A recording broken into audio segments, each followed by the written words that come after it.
तो इस प्रकार से नहीं, मैंने चलो। फोटो। सहनावतु सहनौ भुनक्तु सह वीर्यं कर्वावहै तेजस्विनावधीतमस्तु मा विद्विषावहै। ओम शांति शांति शांति। सबको सादर नमस्ते जी। वैदिक प्रज्ञा व्याख्यान माला में सभी का हार्दिक स्वागत है। आज अपने आचार्य शैलेंद्र जी जो बनारस में बच्चों को पढ़ा रहे हैं, तो उनमें से एक बच्चा भजन गाना चाहता है। यदि वो हाजिर हो, यहाँ ऑनलाइन पे आ गया हो, तो वो प्रारंभ कर सकता है। संसार के जीवों में आशा न रखा करना, जब कोई न हो अपना, हरि ओम जपा करना। जब कोई न हो अपना, हरि ओम जपा करना। जीवन के समुंदर में तूफान भी आते हैं, जो प्रभु के सहारे हैं वो ही बच जाते हैं।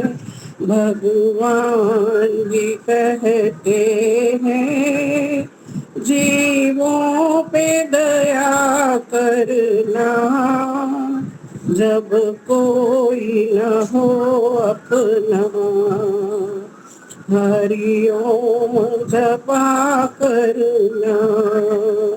संसार के जीवों में आशा न रखा करना, जब कोई न हो अपना, हरि ओम जपा करना। दावान जमा लेना, यह देश है बेगाना, इस घर में तुझे प्राणी वापस नहीं आना। भगवान भी कहते हैं अपनों पे दया करना, जब कोई न हो अपना, हरि ओम जपा करना। ए भक्त तू दुख से न डर, प्रभु तुझसे दूर नहीं। भक्तों का दुखी होना दाता को मंजूर नहीं। वो आएंगे आप ही आप, तुम याद किया करना। वो आएंगे आप ही आप, तुम याद किया करना। संसार के जीवों में आशा न रखा करना, जब कोई न हो अपना, हरि ओम जपा करना। जब कोई न हो अपना, हरि ओम जपा करना। धन्यवाद सबको समय देने के लिए। बहुत बढ़िया। सभी को प्रणाम और आचार्य जी को बहुत बहुत प्रणाम। इनके द्वारा मुझे अवसर मिला है आप सभी के बीच भजन प्रस्तुत करने का मेरे आचार्य हैं, मैं विद्यार्थी हूँ, छात्र हूँ, और आप सभी गुरुजनों को नमस्ते, प्रणाम। ये भजन आदरणीय श्रीमान अनूप जलोटा जी के द्वारा यह गाया हुआ है। तो मैं इस भजन को अपने तर्ज में, अपने गले के रेंज पे मैं प्रस्तुत करना चाहूँगा। तो आप सभी का आशीर्वाद चाहिए, आप सभी को मैं नमन करते हुए प्रस्तुत करता हूँ। मैली चादर ओढ़ के कैसे, हाँ मैली चादर ओढ़ के कैसे द्वार तुम्हारे आऊं, मैली चादर ओढ़ के कैसे। हे पावन परमेश्वर मेरे, मन ही मन शरमाऊं, मैली चादर ओढ़ के कैसे द्वार तुम्हारे आऊं, मैली चादर ओढ़ के कैसे। तूने तुझको जग में भेजा, तूने मुझको जग में भेजा, निर्मल देकर काया, आकर के संसार में मैंने इसको दाग लगाया, इसको दाग लगाया, जन्म जन्म की मैली चादर कैसे दाग छुड़ाऊं, मैली चादर छोड़ के कैसे, मैली चादर ओढ़ के कैसे द्वार तुम्हारे आऊं, मैली चादर ओढ़ के कैसे। हे पावन परमेश्वर मेरे, मन ही मन शरमाऊं, मैली चादर ओढ़ के कैसे। निर्मल बाणी पाकर तुझसे नामन तेरा गाया, नैन मुद कर हे परमेश्वर कभी न तुझको ध्याया, मन बाणी की तारे टूटे, अब क्या राग सुनाया, मैली चादर छोड़ ओढ़ के कैसे द्वार तुम्हारे आऊं, मैली चादर ओढ़ के कैसे। इन पैरों से चल कर तेरे मंदिर कभी न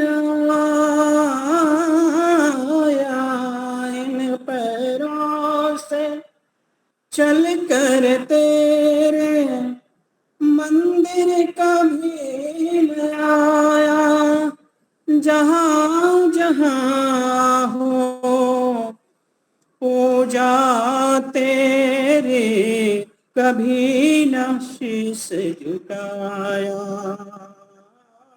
कभी न शीश झुकाया। हे हरिहर में हार के आया, अब क्या हार चढ़ाऊं, अब क्या हार चढ़ाऊं। मैली चादर ओढ़ के कैसे द्वार तुम्हारे आऊं, मैली चादर ओढ़ के कैसे द्वार तुम्हारे आऊं। हे पावन परमेश्वर मेरे, मन ही मन शर्माऊं। मैली चादर ओढ़ के कैसे, मैली चादर ओढ़ के कैसे द्वार तुम्हारे आऊं। मैली चादर छोड़ के कैसे, मैली चादर छोड़ के कैसे। आप सभी को प्रणाम। की क्लास का लेक्चर बहुत बढ़िया, बहुत बहुत अच्छा, ही सुंदर आपने गाया, बहुत सुंदर। सुनने में मजा आया, सजे हुए थे, बहुत बढ़िया। हाँ, बहुत बढ़िया शैलेंद्र जी, आपका वक्तव्य जी, प्रारंभ करें। आज मेरी मोबाइल में कुछ नेटवर्क समस्या है, तो इसी मोबाइल से ले रहे हैं इनके विद्यार्थी। आइए लेते हैं, एक बार ओम बोल ले, मंत्र का पाठ हो ही गया है।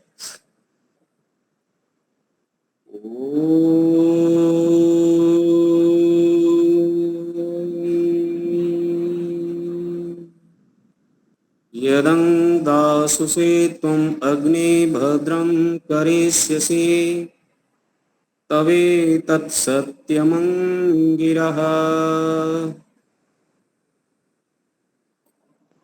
सम्मान श्री महेंद्र भाई गांधी जी, समादरणीय माता जी,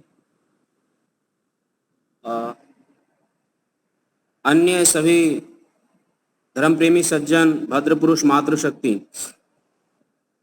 आज हम सब लोग जानते हैं आज कृष्ण जन्माष्टमी है और कृष्ण जन्माष्टमी का पूरा देश उत्सव मना रहा है।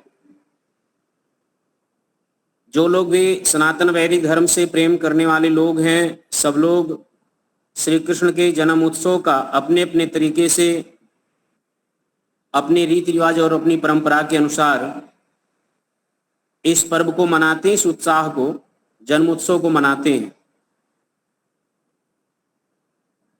महर्षि दयानंद का भी एक अपना दृष्टि है भगवान श्री कृष्ण के प्रति। हम सब लोग बहुत से वर्षों से सुनते आ रहे हैं, आइए हम लोग भी विचार करते हैं कि हमें किस रूप में महर्षि श्री कृष्ण का जीवन और उनके चरित्र, उनके कार्य सुनना चाहिए, देखना चाहिए, विचार करना चाहिए, पढ़ना चाहिए। भगवान श्री कृष्ण जितना लोकप्रिय हैं, जितनी उनकी प्रसिद्धि है, जितनी ख्याति है, मेरे समझ में उतना ही उनके जीवन से संबंधित भ्रांतियां भी हैं।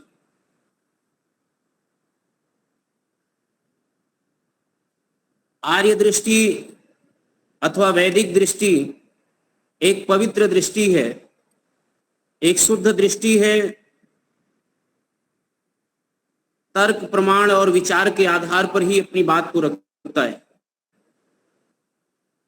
महापुरुषों के जीवन के संदर्भ में हो तो भी वो ऐसा ही विचार करके जो शुद्ध शुद्ध चरित्र है, प्रशंसनीय चरित्र है, प्रमाणिक है, उसको कहता सुनता है और विचार करता, उसी से महापुरुषों की महिमा मंडित करते हैं।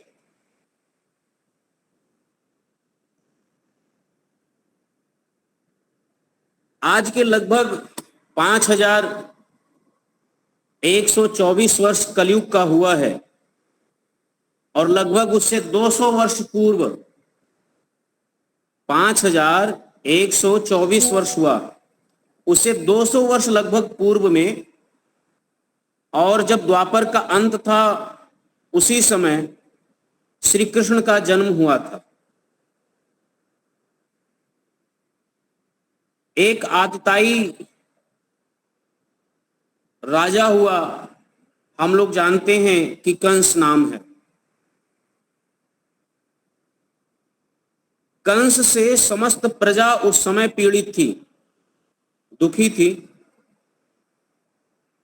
और कंस इस प्रकार से अपने आचरण, व्यवहार, शासन, अनुशासन, राज चलाने की क्रिया प्रक्रिया से प्रजा को दुखी कर रखा था। आंतरिक रूप से पूरे प्रजा में उसके प्रति विद्रोह था। जितने भी सदपुरुष थे, ऋषि महर्षि थे, विचारक थे, मनीषी थे, विद्वान थे, वह सब लोग जितने भी धार्मिक थे वो सब कंस के विरुद्ध थे। अब राज्य व्यवस्था होने के कारण लोग कुछ ज्यादा कर नहीं सकते थे। वो बहुत शक्तिशाली था, सेना था उसके पास में, सब प्रकार की शक्तियां उसके राजा होने के कारण थे। तो निर्बल होने के कारण लोग बोल नहीं पाते थे, मन ही मन, अंदर ही अंदर उसकी सारी नीतियों का विरोध होता था। उसी समय में यह पता चला,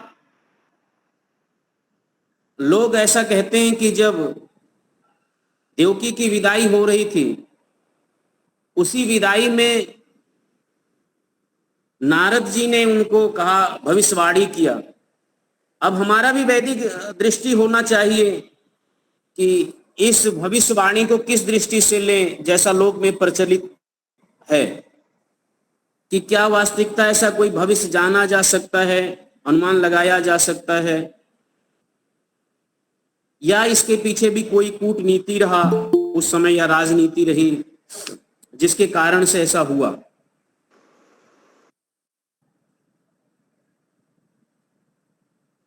यह एक योजनाबद्ध तरीके से था कि जनता में कंस के प्रति, कंस एक तो आतताई है ही है, दुष्ट प्रवृत्ति का है ही, अपने पिता को गद्दी से उतार करके बलपूर्वक, अधर्म पूर्वक, अन्याय पूर्वक उतार करके वो स्वयं गद्दी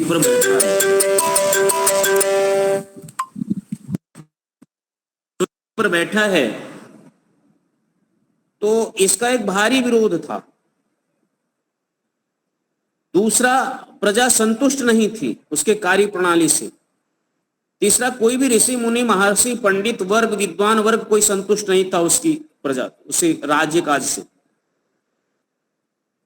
तो एक नीति, कूटनीति के तहत यह सूचना दिया गया और बताया गया कि ताकि जनता में और विद्रोह हो, ऐसी कोई सूचना दी गई होगी। और आज ही के दिन देवकी और वसुदेव को उसने बंदी बनाया। देवकी और वसुदेव को बंदी बना लिया, बना करके कारागार में डाल दिया। और कारागार में डालने का यही था कि किसी पंडित ने उसको श्रापित किया, बताया होगा कि जा तो रहा है लेकिन इसी के पुत्र के द्वारा ही, वैसे तो पुराण में आता है कि नारद जी ने ये जाकर के उसको भविष्यवाणी दिया, आकाशवाणी हुई, और आकाशवाणी यही हुआ कि जिसको इतने प्रसन्नता के साथ तू ले जा रहा है अपनी बहनोई और बहन को, उसी के पुत्र के द्वारा और 8वें पुत्र के द्वारा तुम्हारी हत्या होगी, तू मारा जाएगा। उसे डर करके, भय करके, और जो दुर्जन लोग होते हैं वो सबसे अधिक अपने मृत्यु से ही डरते हैं। उनको डर होता है दुर्जनों को अपने मृत्यु से, और प्रायः सांसारिक लोग और लोग जो है वो इससे डरते हैं।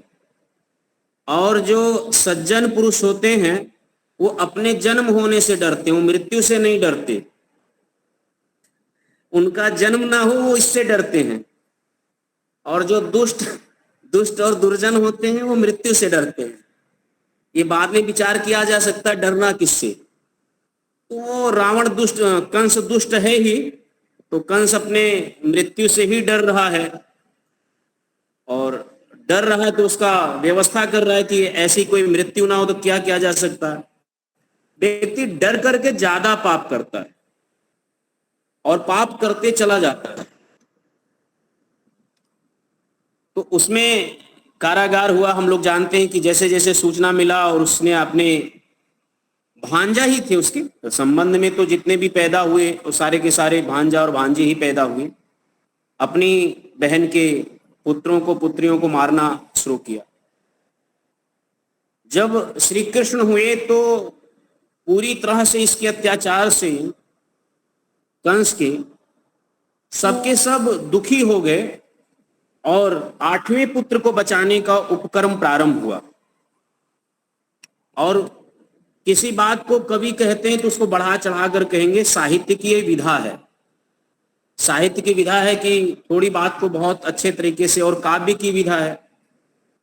तो वो प्रकट अवश्य हुए, लेकिन प्रकट होकर के उसमें जो द्वारपाल थे, द्वारपालों का बड़ा सहयोग था। समय से बेड़ियां खोल दिया, समय से खोल करके, और पहले से जो योजना था कि इनको कैसे नंद बाबा के घर पहुंचाया जाए।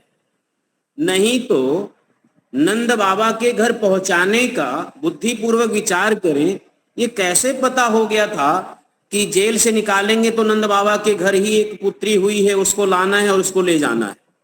बिना पूर्व किसी योजनाबद्ध तरीके से, बिना लोगों के लगे हुए, ये कदापि संभव नहीं था। जेल से, वसुदेव से और नंद बाबा के घर तक, यानी गोकुल तक, ये आदान प्रदान सूचनाओं का एक कैसे रहा होगा, यानी लोग लगे रहे होंगे। यह निश्चित तौर पर था कि वसुदेव का लोग सहयोग कर रहे थे, और वसुदेव और देवकी के पुत्र को बचाने का। और एक संत का आशीर्वाद था, एक ब्राह्मणों का, लोगों का आशीर्वाद था। लोग का अनुमान रहा होगा किसी प्रकार से तैयार किया जाए। वो हुआ, और नंद बाबा उस बालक को पहुंचाए। और नंद बाबा जब पहुंचाए तो विद्वानों ने, जैसा कि वैदिक दृष्टिकोण में कई विद्वानों ने उल्लेख किया कि वहां पर 2 प्रकार के मंडल नंदगांव में प्रारंभ हुआ, यानी वृंदावन में, नंदगांव में। तो वृंदावन में जो नंदगांव है, वहां ये बातें, नंद के नाम से जो ग्राम था, और नंद की जो पुत्री थी उसको वापस ले आए, यशोदा मैया का और नंद बाबा के एक पुत्री को, और वहां रखे।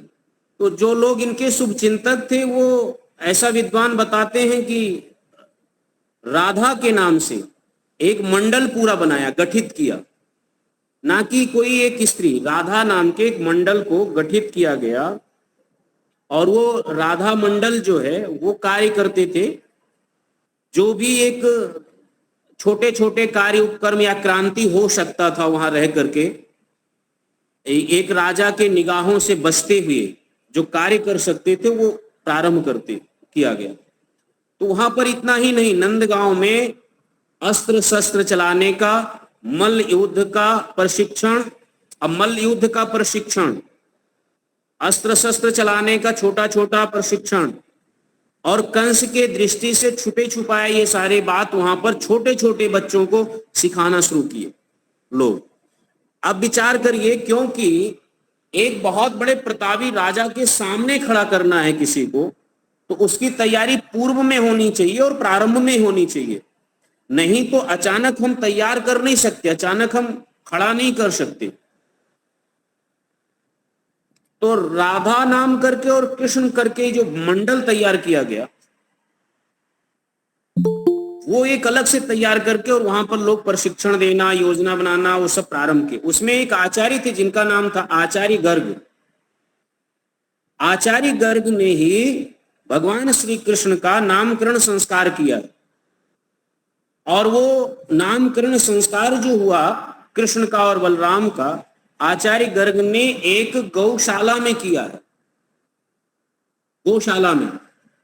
और गौशाला में उनका नामकरण करने के पश्चात उनका नाम कृष्ण ही रख दिया। कृष्ण इसलिए रख दिया कि सारे के सारे बहुत सारे कार्य योजना करनी थी, और राधा मंडल, कृष्ण मंडल और इनका, ताकि ये किसी को ना पता चले कि नंदगांव में कोई देवकी का पुत्र पल रहा है, राजा तक ये सूचना न पहुंचे। नहीं तो इस वसुदेव और देवकी के पुत्र से वह इतना क्रोधित है कि इसको भी मार देगा। 7 को तो मार दिया है, 7 पुत्रों को, तो 6 पुत्रों को और 1 पुत्री को मारा, जैसा भी है। तो इतने को तो उसने मार दिया, इसको भी मार देंगे। तो लोग सहज सहानुभूति तो थी ही थी नंद ये वसुदेव के, और पालन पोषण, और इतना बड़ा उन्होंने उठाया, वीणा उठाया नंद बाबा का, और लोगों ने साहस बढ़ाया। तो नंद बाबा के यहाँ जो उत्सव मनाया गया वो नवमी को मनाया गया, अष्टमी को नहीं। लेकिन कृष्ण का जो जन्म कारागार में हुआ था वो अष्टमी रोहिणी नक्षत्र को हुआ था।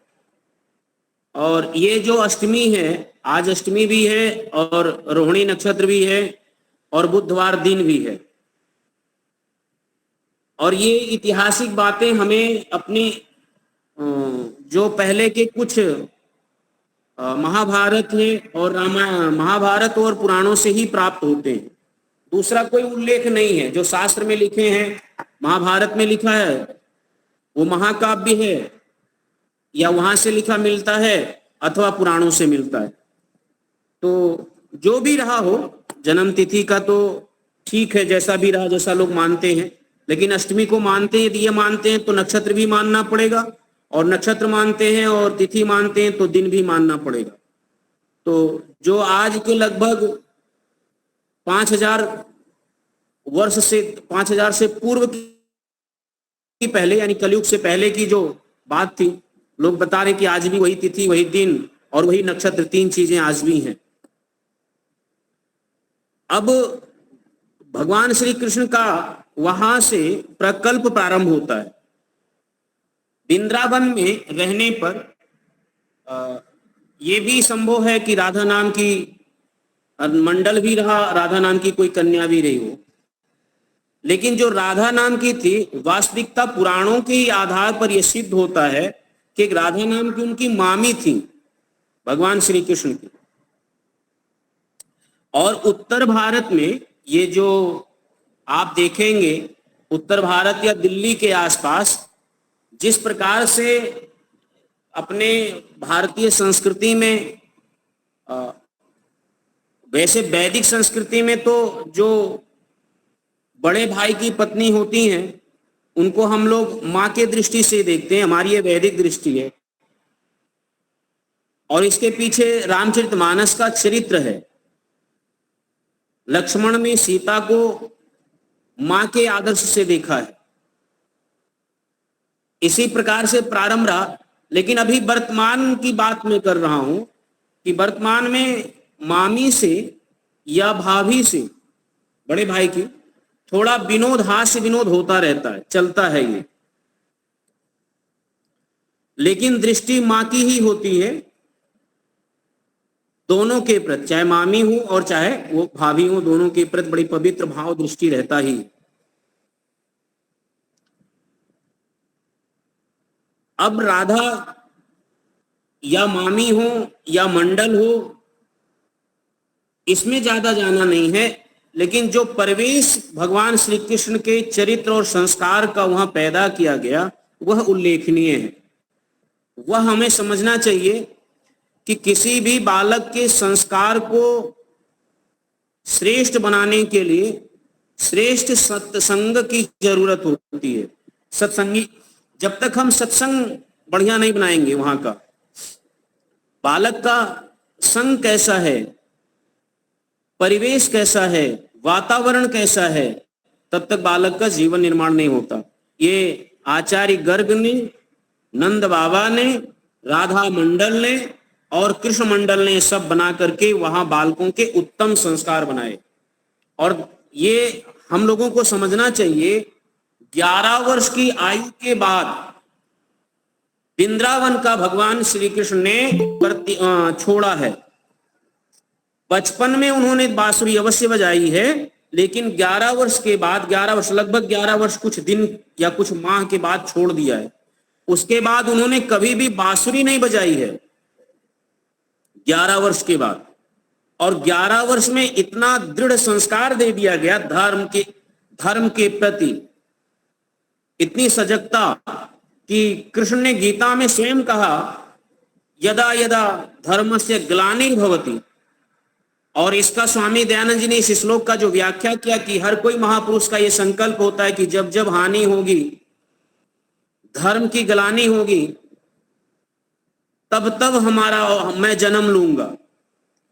हमारे क्रांतिकारियों ने भी ऐसा लिया कि एक बार क्या, इस फांसी के फंदे पर मां भारती के लिए 100 बार जन्म लेना पड़े तो भी लेंगे। तो हम यदा यदा ग्लानिर्भवति भारत तदा आत्मानं सृजाम्यहम्, तब तब हम अवतार लूं, जन्म लूं।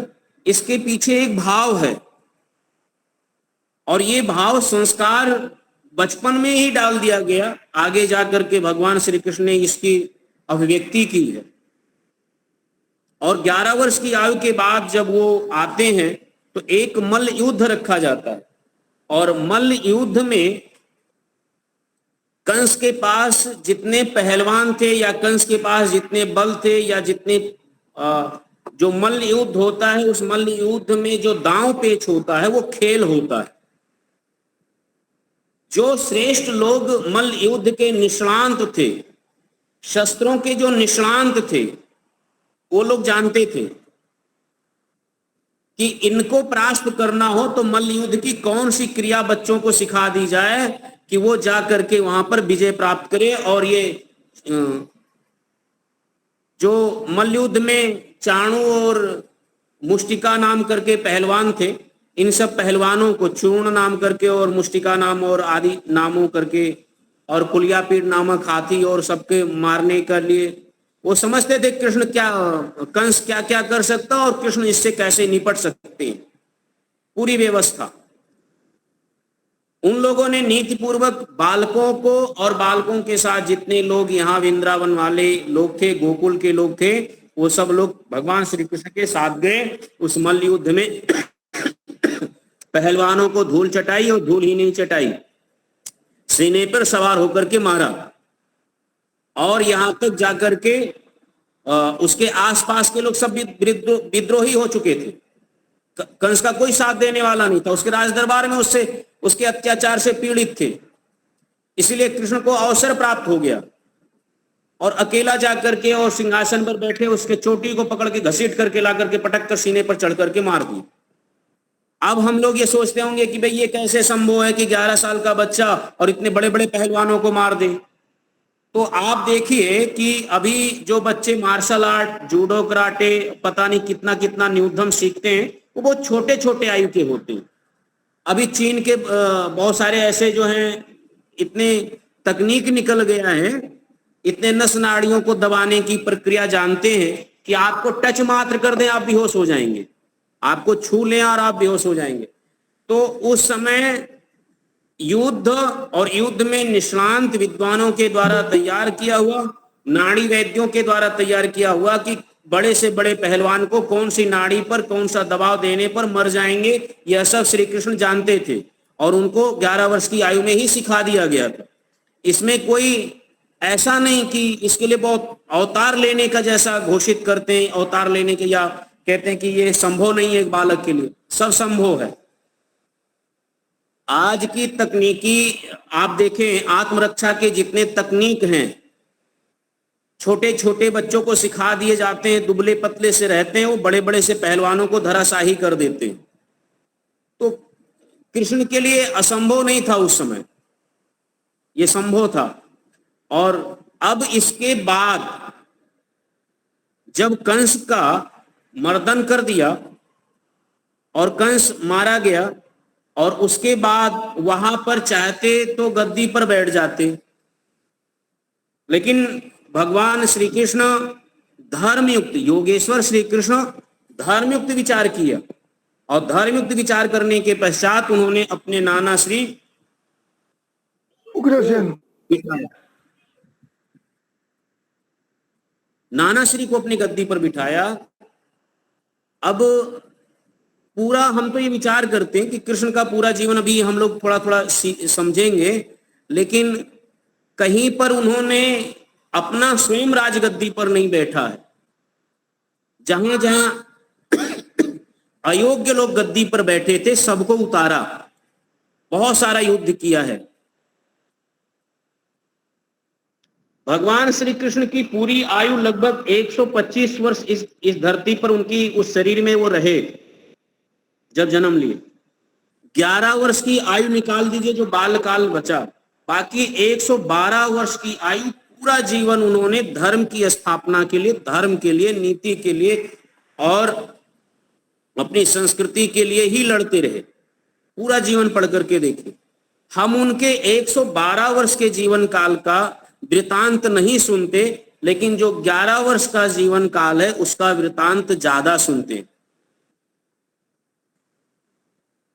छोटे काल के जीवन वृतांत को सुनने का अब क्या हो सकता है कि बाल लीलाओं को ज्यादा हम चाहे पुराणों के भाग कथा होती उसके माध्यम से सुनते हैं, अब उसमें अधिक वात्सल्य पैदा होता हो, उसमें ज्यादा लोगों का मन लगता हो, वो सहज और सरलता से उनके बाल लीला और बाल क्रीड़ाओं को समझने को लोग, भारतवर्ष में ऐसा हो सकता है, सहजता लगता हो। और अब उसी 11 वर्ष की आयु के कार्यकाल में किसी कवि ने उनके माखन चोर का वर्णन किया, चीर हरण का वर्णन किया, छलिया का वर्णन किया, रास प्रसंग का वर्णन किया, और ये सारे प्रसंग कर करके और इसी के पुष्टि में भी लगे रहे, इसी की पुष्टि में भी लोग लगे रहे, जिससे भगवान श्री कृष्ण का जो 112 वर्ष का चरित्र, उदात्त चरित्र था, साधना का जो चरित्र था, वो ठीक ठीक लोगों के सामने नहीं आया। तो महर्षि दयानंद की दृष्टि महाभारत पर गई और महाभारत से भगवान श्री कृष्ण के चरित्र को निकाला, पढ़ा, और उन्होंने कहा कि जो 112 वर्ष की ये जो चरित्र है, ये वेद व्यास ने महाभारत में जो उद्धृत किया है, मैं उसी को मानता हूं, उसी को जानता हूं। और भगवान श्री कृष्ण एक ऐसे महापुरुष हमारे दृष्टि में हैं जो उनके बाद वैसा कोई महापुरुष इस धरती पर जन्म नहीं लिया। दूसरा भगवान श्री कृष्ण के विषय में महर्षि दयानंद कहते हैं वो एक ऐसे आप्त पुरुष हैं जिन्होंने कोई पाप कर्म नहीं किया। एक ऐसे आप्त पुरुष हैं ऋषि दयानंद के दृष्टि में जो कभी कोई पाप नहीं किए, पहली बात, कोई अधर्म नहीं किया, कोई अन्याय नहीं किया। उन्होंने पूरा जीवन वेदानुकूल जीवन जिया है, वेद के अनुकूल। अब वेद के अनुकूल जीवन जीने में देखिएगा 11 और 12 वर्ष की आयु में जब यहां कंस को मारा, कंस को मारने के बाद धर्म की स्थापना किया मथुरा में, और धर्म की स्थापना करके अपने माता पिता को बंदी से छुड़ाया, सम्मान दिलाया, सबसे मिल ले, और मिलने के बाद पुनः सब जो गर्गाचार्य आदि जितने आचार्य थे उन्होंने कहा इन बच्चों को पढ़ने की व्यवस्था की जाए। पढ़ने की व्यवस्था करने के लिए उन्होंने कहा भाई कहाँ पढ़ेंगे, तो उज्जैन में महर्षि सांदीपनी का एक गुरुकुल था। उस महर्षि सांदीपनी के गुरुकुल में कृष्ण और बलराम को भेजा गया। कृष्ण और बलराम ये दोनों क्षत्रिय के कुल के थे और वहीं पर लगभग कोई निश्चित तो प्रमाण नहीं मिलता है कि कितने विद्यार्थी थे, लेकिन यह तो निश्चित है कि सैकड़ों विद्यार्थी वहां पढ़ते थे और सैकड़ों विद्यार्थी पढ़ करके कई सत्रों में पढ़ा। कई सत्र आते हैं। अब सत्र पर विचार कर लेना चाहिए कि सत्र क्या होता है। जैसे हमने कहा भी आज कार्यक्रम हमने एक दिन का रखा और 2 सत्रों में रखा, तो इसको हमने कहा कि 2 सत्र है।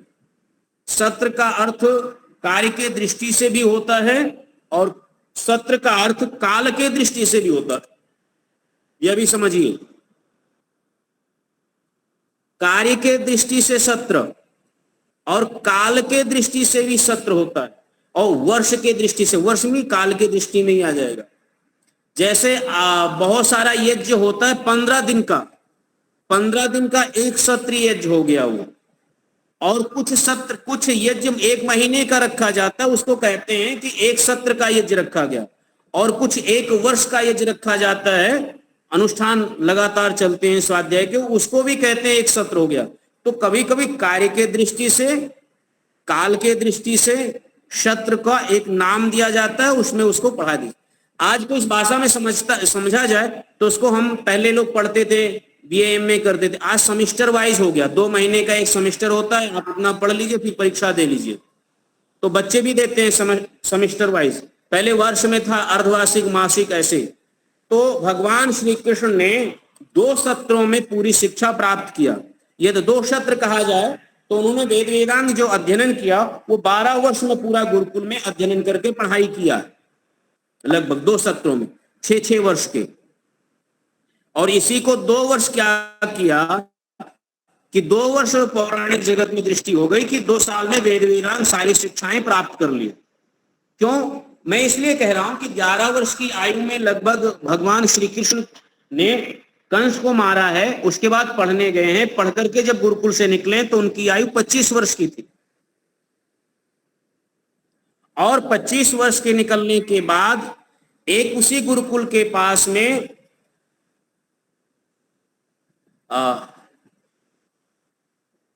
पांचजन्य नामक एक राक्षस था। पांचजन्य नामक जो राक्षस था, वो राक्षस एक ऐसा राक्षस था कि लोगों को पीड़ित करता था। राक्षस का मतलब ये है कि ये सदैव से रहे हैं मांसाहारी, जो गुरुकुलों में लोगों को सताते थे, बच्चों को भी सताना आसपास का। अच्छा, उसका इतिहास में बहुत ज्यादा वर्णन तो नहीं आया, लेकिन पांचजन्य को राक्षस के नाम से जाना गया कि गुरुकुल से जैसे पढ़े तो वहां पर सांदीपनी, और सांदीपनी की माता का नाम मुझे संस्मरण नहीं है, क्या नाम था उनकी धर्म पत्नी का, महर्षि सांदीपनी के। तो माता ने कहा कि बेटा मेरे पुत्रों का अपहरण हो गया है, और गुरु दक्षिणा देना चाहे थे। पढ़ाई हो गया था, समावर्तन संस्कार हो गया। समावर्तन संस्कार के पश्चात अब गुरुकुल से विदाई लेना था। तो जब विदा लेने गए तो आचार्य से विदा ली। आचार्य ने कुछ कहा नहीं, लेकिन माता की आंखों में आ गया और समझ गए कि ये समर्थवान हैं, राज घराने के ये पुत्र हैं, हो सकता है मेरे अपहृत पुत्रों को ये किसी छुड़ा सकते हो, छुड़ा लेंगे। तो उन्होंने कहा कि क्या आप हमारे पुत्रों को ऐसे पांचजन नामक आदि कोई राक्षस अपहरण कर लिया है, क्या आप वापस ला सकते हैं? तो लोगों का ये था कि जिसको भी वो अपहरण कर लेता है, ये समझो वो मृत्यु के काल के गाल में समा जाता। कोई हिम्मत नहीं करता था। गुरु दक्षिणा के स्वरूप में उन्होंने कहा, माता यदि आपकी यही इच्छा है कि मैं आपके पुत्रों को ला करके दूं, तो मैं प्रयत्न करता हूं, जहां भी मिलेंगे लेकर के आकर के दूंगा। उन्होंने सबसे पहला युद्ध उस पांचजन्य नामक से किया और पांचजन्य नामक से युद्ध किया, उसको परास्त किया।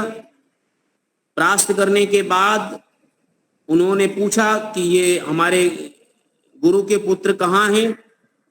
जैसे भी उस राक्षस के द्वारा जितने भी उस समय के आतताई थे, पांचजन्य ने सबके आतताइयों का नाम बताया और सबसे युद्ध करते हुए खोजते हुए कृष्ण ने अपने गुरु पुत्रों को खोज निकाला और ला करके माता के श्री चरणों में रखा।